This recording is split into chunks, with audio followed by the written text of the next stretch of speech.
Hello, everybody, and welcome to this week's episode of Attempted Optimism Podcast, where we're just trying our very best. I'm Justin. And I refuse to do the intro. Oh, he's a conscientious objector. I'm Ben. And welcome to season 2. Yeah, we're doing season 2 right now. This will actually be episode 3 of season 2. We got season 2, episode 2, part 1 and 2 coming out over the next 2 weeks before this one, so that won't make any sense. I wonder how much of that episode, because we pre-recorded that from like November, yeah, or something. I wonder how much of that is actually very specifically related to like current events and things that were going on. Not much, honestly. Not much of it. I've already edited it, and I can tell you there's not a lot. But it is hilarious. I will tell you that. At least then we definitely shot that this week. Yeah, we did that very recently. We're not lazy. No, 100% not lazy. But anyways, welcome to the podcast this week. We are going to be talking about phobias, but phobia as defined is an extreme, and I think this is an important part, or irrational fear of or an aversion to something. That was a very complicated sentence, but an extreme or irrational fear or aversion to something. So this is something that doesn't necessarily have to make sense.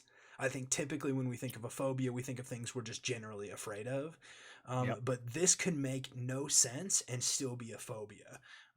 It can also be, phobias can also go on to be something that can literally affect your lifestyle, the way you live. So whether irrational or not, it is very serious. So we are going to be talking about phobias tonight, specifically kind of the top phobias that the world faces typically, and then we're going to talk about some of our phobias. So I'm going to throw it over to Justin. Justin's going to start us off by telling us what some of the top phobias in the world are.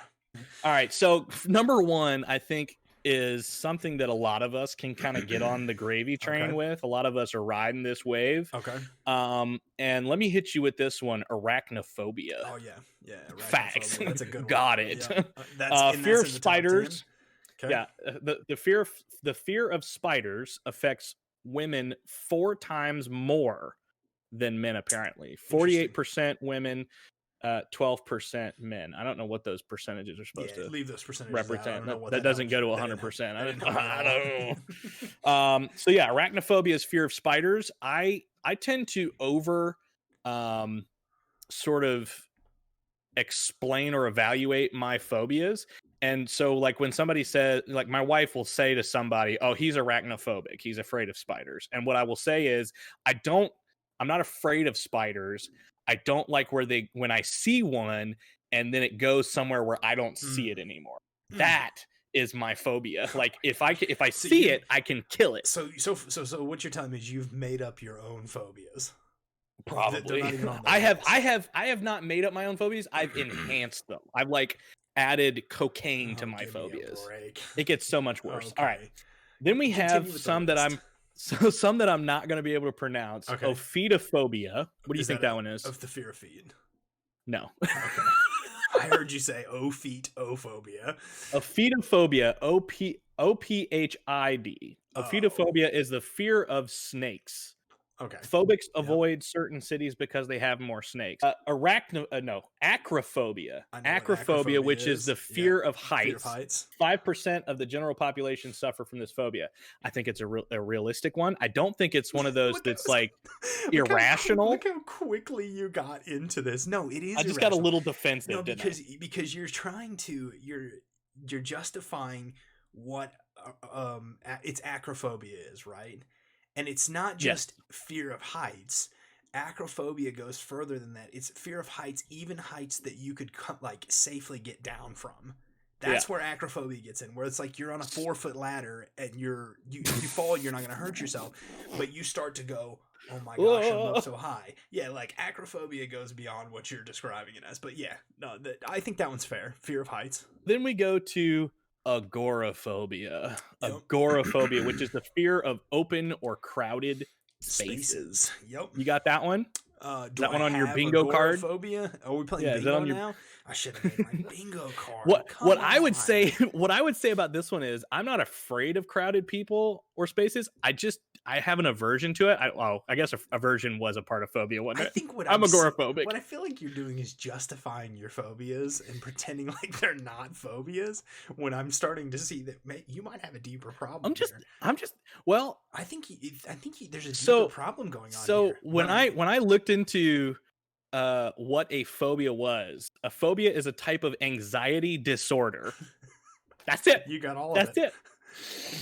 I want to go on the record and say this entire episode is Justin's idea. Justin sat down and said, let's talk about phobias. I got cringy. Knowing full well he has all of them. He has all the phobias. You know what? Let's continue on with this because it is... Okay. I don't have this next one. Okay, so the next one is Cynophobia, Cynophobia, Okay. and it's the fear of dogs. I don't have that one. Includes everything from small poodles to large Great Danes. Poodles. That's the French version.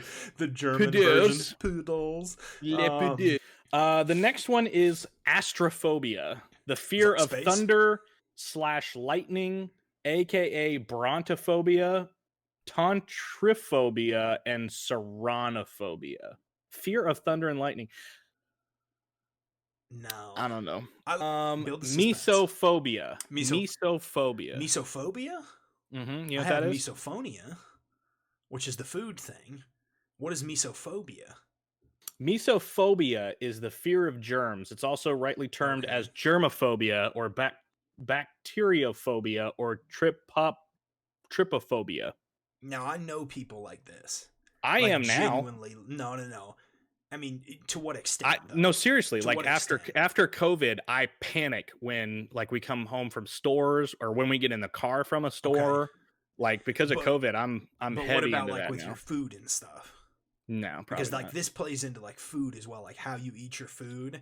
Mm-hmm. Like if other people prepare your food for you and stuff.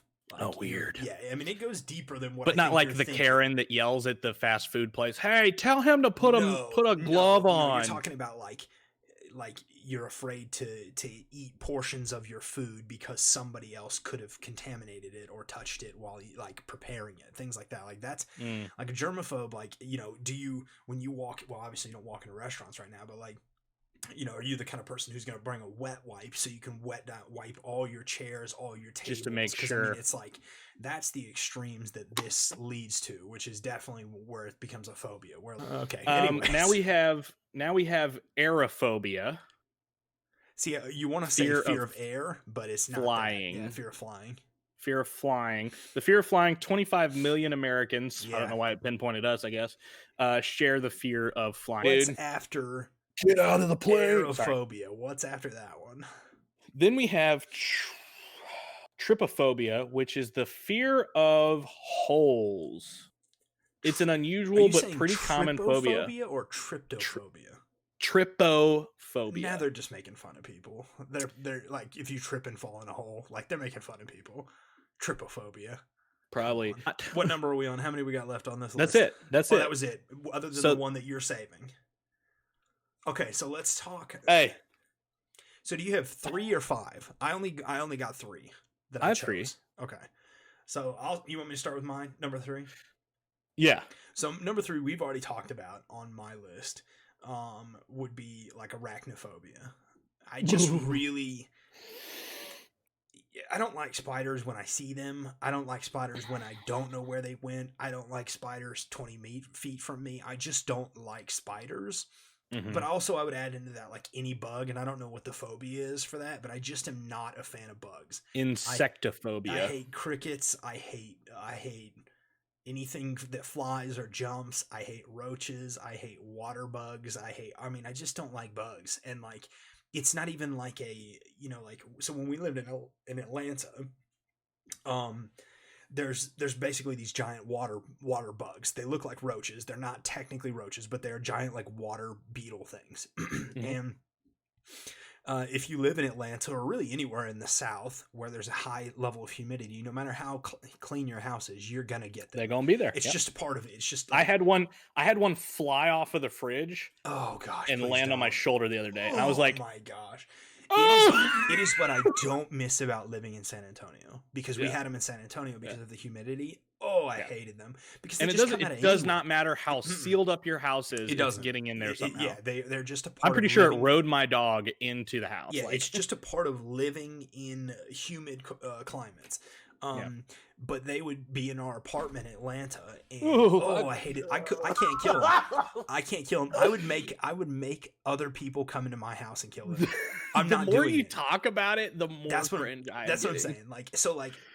Yes, spiders are definitely a thing for me, but more so if you have more than 2 legs, it's wrong. It's just not right. It's not how the Lord intended it to be, other than animals. But and they're supposed to be outside. But yeah, so that is definitely number 3 on my list, and I think that's number 3 because a lot of people have it. Let me hit you with a scenario. Okay, no, I don't want to because my number 3 is also arachnophobia. Okay, all right. Hit me with a scenario. I was in the Caribbean.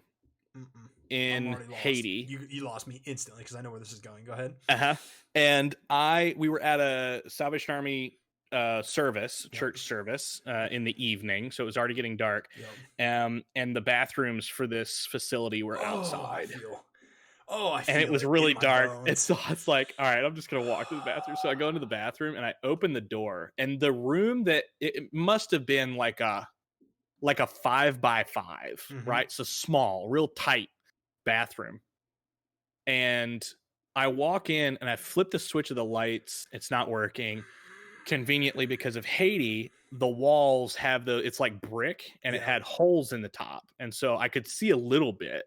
And so I walk into the bathroom. I'm not doing it. And right here, no, on the wall, it just looked like a dot or something, and then it goes, and then starts crawling, and I said, I screamed and ran. Yeah, they're worshiping, and all they hear is that. Yeah, the adrenaline. I no longer had to go to the restroom. Yeah, absolutely. I waited until we got back to the hotel. It didn't matter. I can't do it. I cannot do spiders. I cannot do bugs. All right, number 2. You want to go first? You want me to go first? I'll go first. I got mine ready. Okay. My number 2 is acrophobia. We talked about it a little bit, right? And what's interesting about this for me with acrophobia is I've done all kinds of things. I used to, me and my friends used to climb up on roofs and just play on roofs and stuff. We'd play all kinds of stuff. Airsoft. We'd play sword fights, everything. I've gone hiking. I've climbed up miniature mountains and kind of things like that. But it was definitely more in recent years, acrophobia has become a thing for me, where heights start to irrationally bother me. They don't have to make sense, because I'm a person who feels fairly I could probably jump off of a house or 1.5 stories and probably be fine physically, but it's become a thing recently where it's so last year it was a really rainy, stormy day. A bunch of shingles flew off the top of the house. And me and my neighbor decided we need to get up there and nail them back down before the rain came, because it would definitely have leaked into the house. So we get up there. It's a nice, slanted house and all that. And from grass to the edge, it's not that far. And once you get up on a roof, you're pretty secure, unless you're just being an idiot. Stupid. But even laying at an angle on the angle of my roof, hugging the side of the roof, I was just irrationally felt anxiety and concern. What if you start rolling? That's kind of my thing. It will never happen. That's but exactly, what if you start rolling? And that's where the acrophobia comes in for me. It's this even with ladders kind of a thing, where it's if I fall off this, the worst that's going to happen is I'm going to barely hurt myself. But it's just it's no longer, again, that's where the phobia part comes in. It's not rational anymore. And it's been just more in recent years kind of a thing. Because as a kid, like I said, we would do all kinds of crazy, jump off houses, climb to the top of swing sets, jump off of them. We did things that would have related to an acrophobia. But now, as an adult, I definitely have it. So I feel like I'm giving you a straight an episode. I forgot that all of these are on your list. You reminded me all of them. So basically that's my number 2 as well. And you reminded me of this horrible thing I witnessed that I cannot unsee. Wait, what if all of ours are the same? I'm thinking they are, and actually, No, I'm going to go first on my last no, one I think because the I'm thinking last it one's is the same. different. Okay, but go We'll ahead. see. We'll see. Yeah, we'll figure it out. So I have acrophobia as well, and like there's it's like it has a name, but there's it's the sense of like falling off of something where your body makes you feel it, like you're gonna go off an edge of something. Yeah. Like I was up a ropes course Yeah. at one of the camps when I was working there, and I go up and I'm like 60 something feet off the ground or something, and I had a harness. There's there's no way it gets in your head, and like it puts scenarios there, and it's like, well, what if the snap breaks or this or that, and then you like stand on the edge, and I'm waiting for my turn to walk across the little you hold on the top rope and you walk on the other rope, which is stupid. Why anybody does that, I don't know. Like you're giving yourself a but straight but up I panic have attack this right now. feeling. I had this feeling where it was almost like a desire to just. Oh, You know what I'm saying? Yep. Do you know what I'm talking Yeah. about? It's literally the worst thing, because, and the reason I say this is because when I was like leaning back and yelling, I was having an episode where I see in my head this scene, and it's a behind the scenes of a movie. Okay. And it was behind the scenes of one of the Mission Impossible movies. Yeah. And it's where Tom Cruise is climbing up the Burj Khalifa, the tallest building in the world. Or was the tallest building, is the tallest building in the world. And at the very top, there's this little ladder that goes up the spire that's like this. And you go up, and there's a trap door, and you go out onto the very top, the highest point on a man-made structure anybody can go. And there's this GoPro that these guys have on their heads, and it's the guys that are like hunting for scenes, like they pick all the locations or whatever for the shoots. And this idiot, this imbecile, ruins my life because I cannot unsee what I saw.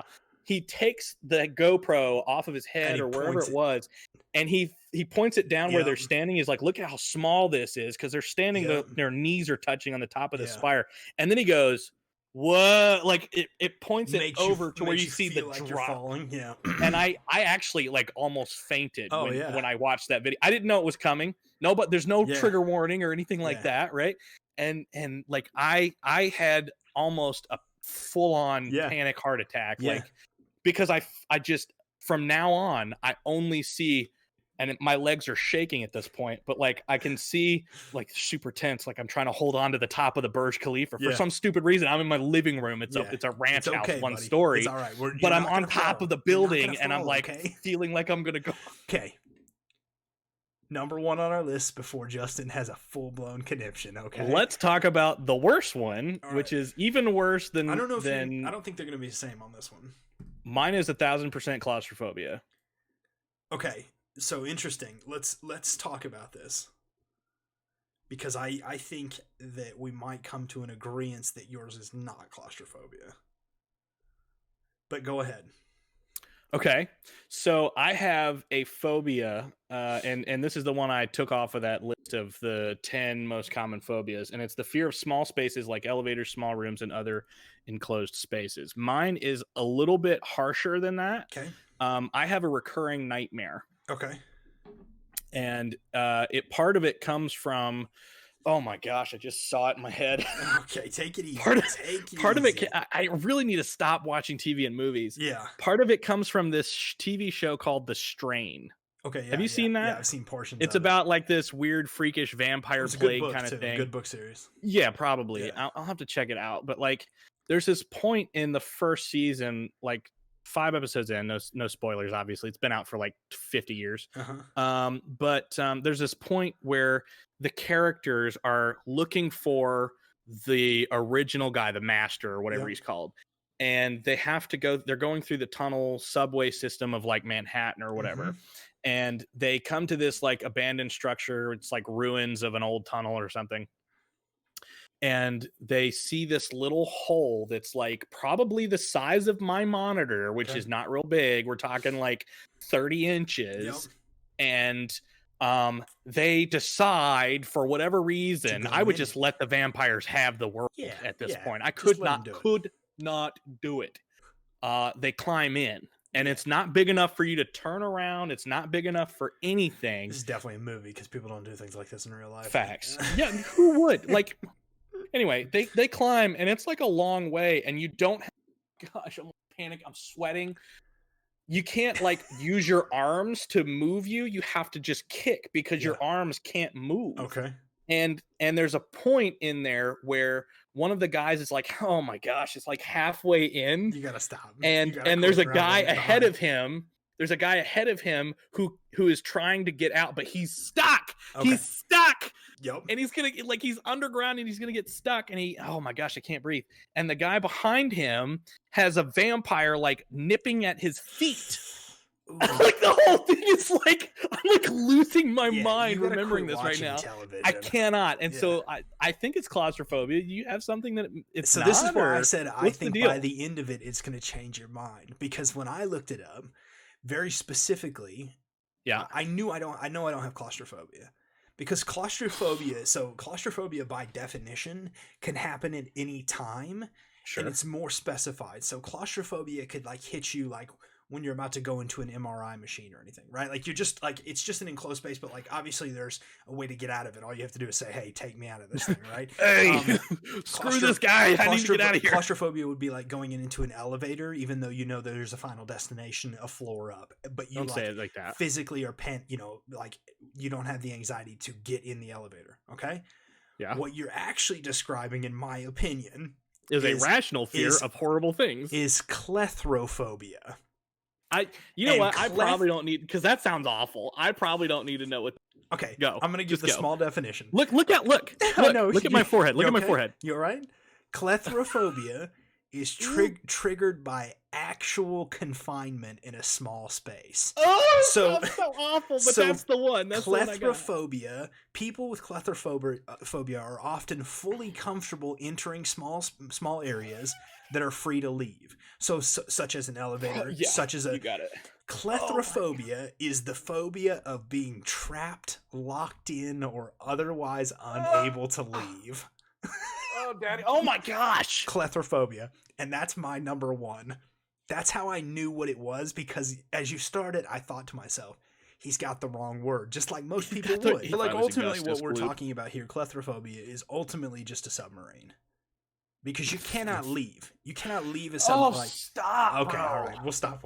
So yeah, let us know what your top 3 are. Let us know why. And then we'll see you for hopefully more enjoyable episode next time that won't induce panic attacks. We will probably put a warning at the beginning of this episode, like if you suffer with anxiety or panic attacks, please do not watch this episode because that's a good point. It can definitely trigger you. But we will hopefully have something more enjoyable, less phobia related on our next episode. Thank you for watching. Make sure you hit like and subscribe.